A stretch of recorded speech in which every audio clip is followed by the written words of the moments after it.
गृह मंत्री अमित शाह ने आज त्रिपुरा के सब रूम में एक महत्वपूर्ण घोषणा की है। उन्होंने कहा है कि 1 जनवरी 2024 को अयोध्या में राम मंदिर खुल जाएगा। यानी 1 जनवरी 2024 को संभवतः प्रधानमंत्री वहाँ पर जाकर उसका उद्घाटन करेंगे। आपको याद होगा कि अयोध्या में बाबरी मस्जिद गिराए जाने के बाद तमाम मुकदमे चले और तमाम होते हुए मामला जब सुप्रीम कोर्ट में आया तो सुप्रीम कोर्ट ने इस पर फैसला सुनाया और अयोध्या में जो वो जगह थी बाबरी मस्जिद की, उसे राम मंदिर ट्रस्ट को सौंप दिया गया और उस पे एक मंदिर का निर्माण हो रहा है। तो ये घोषणा बहुत महत्वपूर्ण है।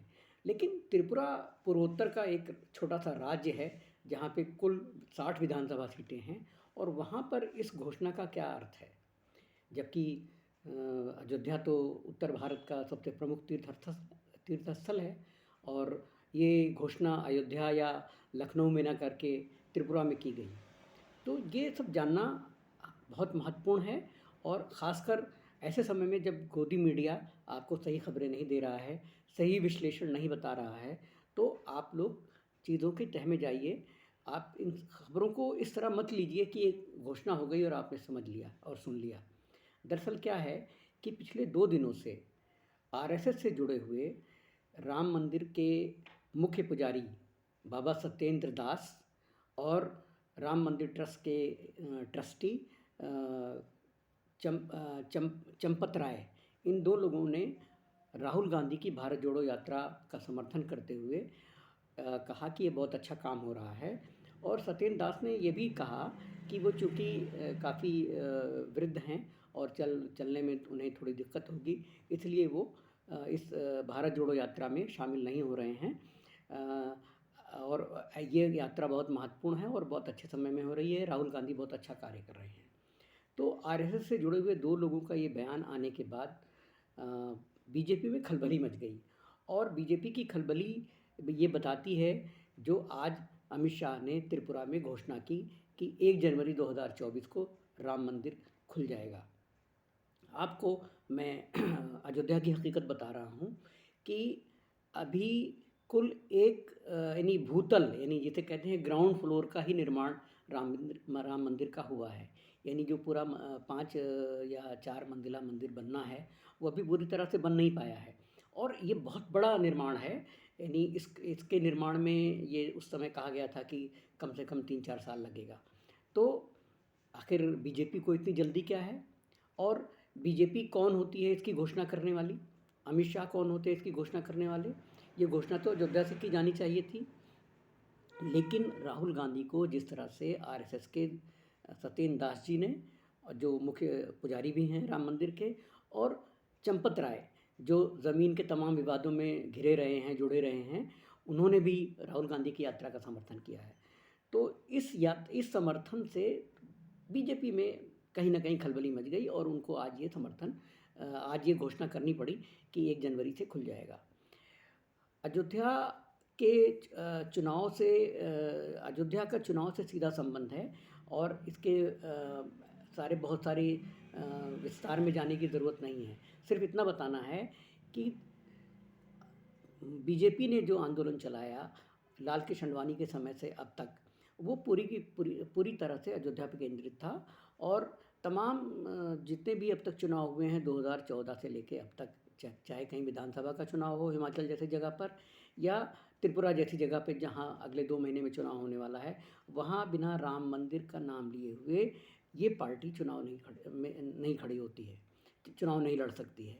या तो उनके पास मोदी जी एक चेहरा है जिनके नाम पे वो चुनाव लड़ती है, या फिर अयोध्या का राम मंदिर उनके पास एक मुद्दा है जिस पे चुनाव लड़ते हैं। तो इनका एक चुनावी वादा भी था, 2014 में वादा था, फिर 2019 के घोषणा पत्र में वादा था कि अयोध्या में एक भव्य राम मंदिर का निर्माण किया जाएगा। तो जाहिर सी बात है कि जो हिंदू समाज है वो भी कब तक इंतज़ार करेगा कि आखिर मंदिर कब बनेगा, कब वहाँ पे हमें रामलला के दर्शन होंगे। तो इन सब चीज़ों के मद्देनज़र ये घोषणा की गई है। लेकिन चूँकि राहुल गांधी की यात्रा जो है वो दिनों दिन बहुत प्रभावी होती जा रही है। आज यूपी में उसका आखिरी दिन था, अब वो हरियाणा की तरफ बढ़ने वाली है। तो ये इससे अयोध्या का मुद्दा जो है वो गौड़ हो गया है। अब मुद्दा ये हो गया है कि राहुल गांधी को जिस तरह से हिंदू नेताओं का समर्थन मिल रहा है, उससे बीजेपी परेशान है, क्योंकि उनका जो पूरा इलेक्शन का जो पूरा दारोमदार होता है, वो हिंदुओं के इर्द गिर्द ही है। उनके पास और कोई मुद्दा नहीं है, ना किसी मुद्दे पर वो चुनाव लड़ते हैं। हमने हिमाचल में देखा, हमने उससे पहले अन्य राज्यों में जो चुनाव हुए हैं उनमें देखा कि इनके पास और कोई मुद्दा ही नहीं होता है।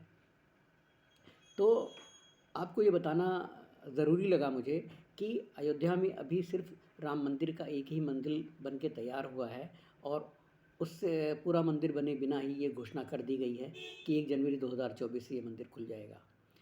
अब अब ये आप देखिए कि त्रिपुरा में जो आज अमित शाह जी गए थे, तो वहाँ पे उन्होंने रथ यात्रा की शुरुआत की है। त्रिपुरा जैसे राज्य में चुनाव जीतने के लिए, जहाँ पे 2 महीने बाद चुनाव होना है, वहाँ पर अमित शाह जी को जाके रथ यात्रा शुरू करनी पड़ रही है, और वो रथ यात्रा त्रिपुरा के 60 विधानसभा क्षेत्रों से गुजरेगी। तो और वहाँ इतनी बड़ी घोषणा इन्होंने कर दी है। तो इस चुनाव के खेल को समझिए कि आपके मुद्दे जो आप बेरोज़गारी, महंगाई या भुखमरी या अशिक्षा का जो बेहतर शिक्षा का ना होना, और अस्पतालों की कमी, स्वास्थ्य में लोगों की कमी, लोगों को अच्छा इलाज ना मिलना, इन सारे मुद्दों को दूर हटाकर आपके सामने कभी अयोध्या का मुद्दा लाया जाता है, कभी कोई मुद्दा आ जाता है, लेकिन सारे मुद्दे धर्म के इर्द गिर्द या अ, अ, ऐसे मुद्दों के इर्द गिर्द होते हैं जो जिनसे आपका कोई सरोकार बहुत ज़्यादा नहीं होता है। तो सजग रहिए, सावधान रहिए, और इतना ही बताना था मुझे। आज ये दूसरा एपिसोड मैंने आपको एक दिन में पेश किया है, जो ज़रूरी लगा कि ये चीज़ आपको बताई जानी चाहिए कि आखिर अयोध्या में 1 जनवरी 2024 को जिस राम मंदिर को खोलने की बात हो रही है, उसकी वास्तविकता क्या है। तो आप देख रहे थे हिंदी वाणी, और मैं ही हूँ यूसुफ किरमानी, जो आपके सामने रोज़ाना या हफ्ते में कम से कम 3-4 बार अपने वीडियो लेकर आता हूँ। आप लोगों को जो भी सच होता है उसको बताने की कोशिश करता हूँ। आपका कोई भी मुद्दा हो तो हमें टिप्पणी के ज़रिए बताएँ, ईमेल करें और बताएँ कि आप किन मुद्दों को सुनना चाहते हैं, किन मुद्दों को यहाँ उठता हुआ देखना चाहते हैं, किन मुद्दों पर आप अपनी आवाज़ रखना चाहते हैं। तो नमस्कार, जय हिंद, जय भारत।